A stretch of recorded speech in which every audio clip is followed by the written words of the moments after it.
नमस्कार मित्रांनो, मी विष्णू शिंदे, राणींचे गाव, तालुका घनसावंगी, जिल्हा जालना. मी गेल्या 2 वर्षापासून SRT पद्धतीने शेती करत आहे. माननीय खंडागळे सर यांच्या मार्गदर्शनाखाली ही मी शेती केलेली आहे.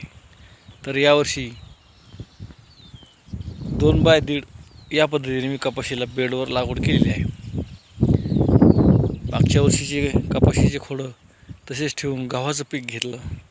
गव्हाचे खोडं तसेच ठेवले कापून, तणनाशक सोडून दिली आणि आता 2x1.5 या पद्धतीने लागवड कपाशीची केलेली आहे.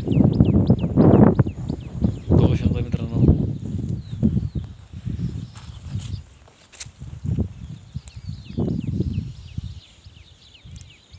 हे कपाशीचे जुने खोड आणि हे गव्हाचे जुने खोड. आज ही कपाशी अशी आहे. माननीय खंडागळे सरांच्या मार्गदर्शनाखाली ही माझी SRT पद्धतीने केलेली शेती. हे माझं दुसरं वर्ष आहे. धन्यवाद मित्रांनो.